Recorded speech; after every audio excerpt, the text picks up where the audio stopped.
안녕하세요. 에스더의 성경 산책입니다. 오늘은 요한복음 8장입니다. 빛과 어둠이라는 제목으로 한번 살펴보고자 합니다. 요한복음 8장의 첫 번째 이야기는 8장 1절에서 11절까지 나오는 우리가 잘 알고 있는 가늠한 여인에 대한 이야기입니다. 예수님을 시험하고자 하는 서기관과 바리새인들은 간음의 현장에서 가늠한 여인을 끌고 예수님께 나옵니다. 그리고 예수님께 이 여인을 어떻게 처리해야 하나라고 예수님을 함정에 빠뜨리고자 그런 어떤 질문을 하고 있습니다. 예수님께서는 이렇게 말씀을 하시죠. 죄가 없는 자는 돌로 치라. 8장 7절에 이렇게 말씀을 하십니다. 자, 여기서 죄가 없는 자라는 것은 두 가지 의미로 한번 우리가 해석해 볼 수 있는데요. 첫 번째는 이 서기관과 바리새인들은 이 간음의 현장에서 남녀 중에서 여자만 데리고 와서 예수님께 이런 어떤 이 여인의 처리에 대해서 묻습니다. 근데 율법의 원칙상으로는 간음을 했을 때는 남녀를 두 명 다 데리고 와서 그 두 명에게 죄명을 물어서 그 죄명에 맞게 처리하는 것이 그 율법에 적합한 거죠. 이 서기관과 바리새인들은 율법을 어기면 바로 죄인이라는 그런 사고방식을 가지고 있었습니다. 자, 그렇다면 죄가 없는 자는 돌로 치라 했을 때 그 가늠한 현장을 처음 목격한 사람들이 돌로 치게 돼 있는데 이 서기관과 바리새인들은 그 처음에 이 가늠한 현장을 목격했지만 그들은 남녀를 둘 다 끌고 와서 이런 어떤 재판적인 형식을 치러야 하는데 남자는 두고 여자만 데려왔기 때문에 이들 스스로가 율법을 어기는 죄가 있는 자가 되죠. 그래서 이들 스스로도 죄가 있기 때문에 율법을 어겼기 때문에 돌로 칠 수 있는 그런 자격이 상실된다는 거죠. 그리고 두 번째는 죄가 없는 자는 돌로 치라는 이 의미는 우리가 마태복음 산상수훈에 예수님께서 5장에 말씀하셨죠. 이 간음에 대해서 형식적으로 간음을 하지 않았기 때문에 나는 율법을 지켰다가 아니라 이면적인 그 마음속에 그릇된 욕망과 욕정을 가지는 모든 자는 간음한 것이기 때문에 이 진정한 그 율법 안에 담겨 있는 내면적인 것을 모든 인간은 철저하게 완벽하게 할 수 있는 존재가 아니죠. 그래서 죄가 없는 자는 이 세상에 없다라는 그런 큰 의미로서도 예수님께서는 말씀을 하신 것입니다. 자, 예수님께서 이렇게 죄가 없는 자는 돌로 치라 했을 때 서기관과 바리새인들부터 그리고 거기에 있는 모든 모여있는 자들은 한둘씩 다 떠나고 결국에는 예수님과 여자만 남게 돼 있죠.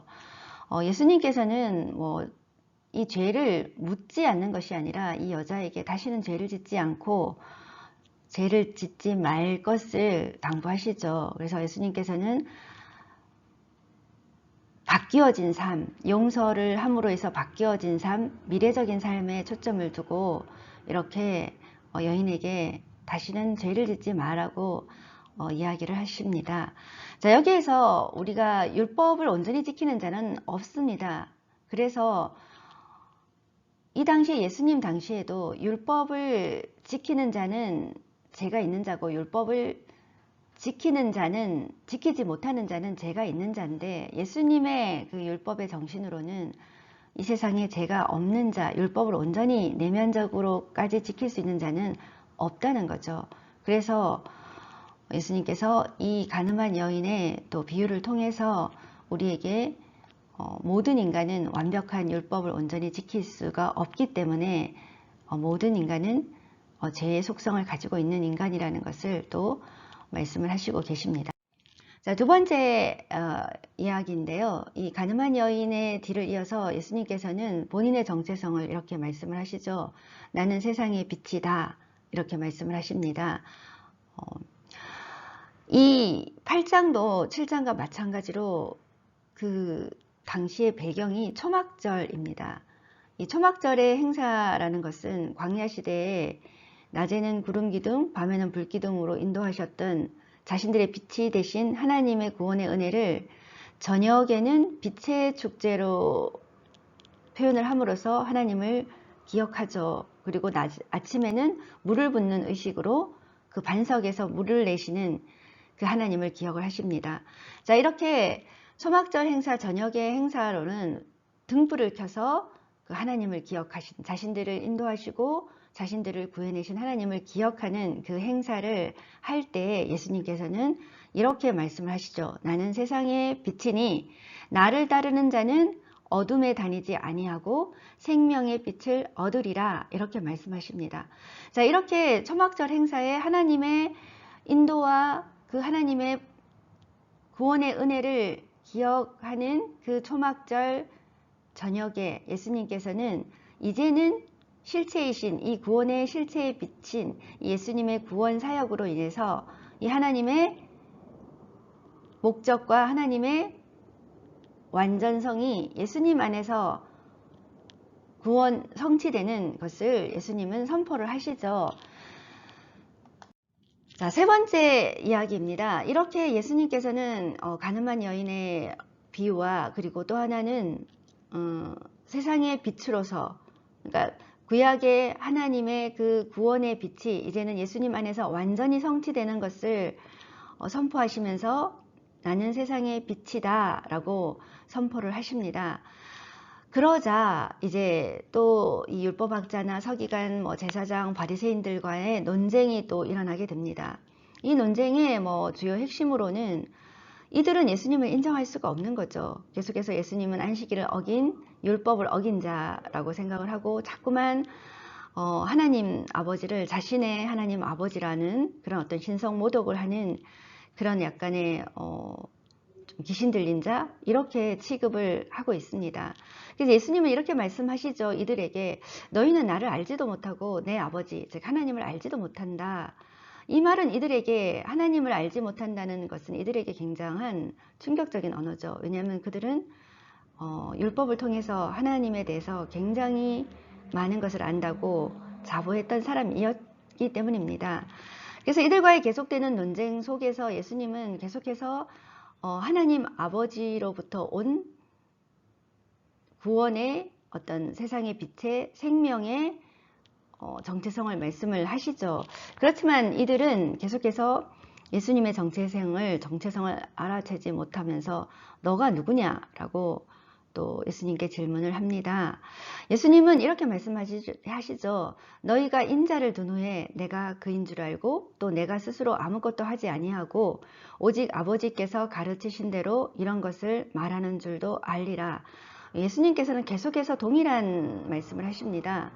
나는 나 스스로 나 자의로 하는 것이 아니라 하나님 아버지께서 가르치신 대로 행하신 대로 그것을 행할 뿐이다 라고 말씀하시고, 여기서 인자를 둔 후에 내가 그인 줄 안다는 것은 십자가의 사건을 통해서 또 부활의 사건을 통해서 바로 예수님께서 하나님께서 보내신 독생자 성자 하나님이신 것을 안다는 그런 의미가 있습니다.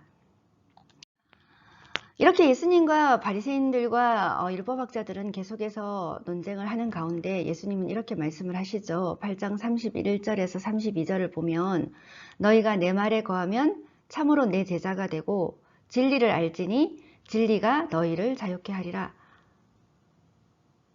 예수님 안에 거하면 진리를 알게 되고 그 진리가 너희를 자유케 하리라, 이렇게 말씀을 하십니다. 자, 이 말을 들은 또 바리새인들과 율법학자들은 이렇게 말을 하죠. 우리는 아브라함의 자손이라. 이 아브라함의 자손이라는 것은 그들에게 굉장한 특권이었죠. 그리고 그들이 이 아브라함의 자손이라는 것만으로도 그들이 하나님의 특별한 선민과 그리고 하나님의 용서를 확보하는 그런 어떤 막강한 정체성을 가지고 있다고 그들은 생각했죠. 그래서 그들이 말하기를 우리가 아브라함의 자손이라 그래서 우리는 남의 종이 된 적이 없다. 근데 어찌하여 우리가 자유롭게 된다고 얘기를 하느냐, 이렇게 말을 합니다. 예수님은 또 동일하게 말씀하시죠.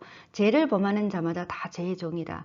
아까 우리가 가늠한 여인의 이야기에서도 우리가 알 수 있듯이 우리가 율법을 온전히 외형적으로 내면적으로 다 지킬 수 있는 온전한 사람은 없습니다. 그리고 이 원죄로부터 온전히 자유한 사람은 없습니다. 그래서 모든 인간이 바로 죄를 지은 인간이기 때문에 죄의 종이 될 수밖에 없다는 말씀을 하시지만 이들은 그 말씀을 인정하지 못하죠. 왜? 아브라함의 자손이고 율법을 너무나 형식적으로 너무나 온전히 지킨다고 생각을 했기 때문입니다. 자, 이들은 아브라함의 자손이라는 유전적인 계보 때문에 할례받은 자들, 즉 아브라함의 자손의 이 표징이 할례받은 자들이죠. 이 할례받은 자들은 지옥으로 내려가지 않는다고 여겼습니다. 그래서 아브라함의 혈연적인 자녀가 되면 자동적으로 하나님의 자녀가 된다고 주장을 하죠. 자, 이렇게 계속 이제 아브라함 얘기가 나오면서 이들은 또다시 이런 질문을 던지죠. 예수님에게 너는 이미 죽은 우리 조상 아브라함보다 크냐? 이렇게 말을 합니다. 자, 예수님께서는 진정으로 너희가 아브라함의 자손이라면 나를 죽이려고 나에게 이렇게 행동하지 않을 것이라고도 말씀을 하시고 정말 너희의 조상 아브라함은 나를 볼 때 나를 소망하면서 굉장히 즐거워하면서 기뻐한다 라고 말씀을 하시죠. 자, 하나님은 아브라함을 통해서 너로 인해서 모든 땅의 족속이 복을 받을 것이라고 창세기 12장 3절에 말씀을 하시고 이 말씀은 바로 예수님으로 인해서 성취가 되는 것이죠.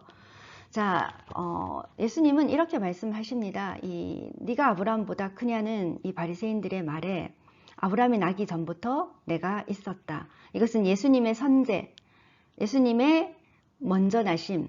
우리가 요한복음 1장에도 기록되어 있듯이 예수님은 태초에 계셨고 말씀으로 계셨고 그 말씀이 하나님과 함께 계셨고 그 말씀은 하나님이시라고 기록이 되어 있죠. 그리고 그 말씀 안에는 생명이 있고 그 생명이 바로 세상을 비추는 빛. 오늘은 뭐 빛에 대해서 나는 세상의 빛이라고 말씀을 하셨듯이 그렇게 요한복음 1장 1절에서 4절까지는 예수님에 대해서 말씀을 하고 있습니다. 그래서 아브라함이 나기 전부터 예수님께서는 있었다. 그렇게 말을 하자 또 이들은 뭐 하나님에 대한 신성 모독일 뿐만 아니라 또 아브라함에 대한 어떤 모독이라고 생각을 하고 돌을 쳐서 또 예수님에게 돌을 던지려고 하는 그런 행위를 합니다. 자, 이렇게 8장은 세상의 빛이시고 또 이 세상의 빛으로 인해서 하나님의 구원의 역사, 온 인류에 대한 하나님의 구원의 축복의 역사가 예수님으로 인해서 성취될 것을 8장은 나타내고 있습니다. 다음 시간에는 9장으로 뵙겠습니다. 감사합니다.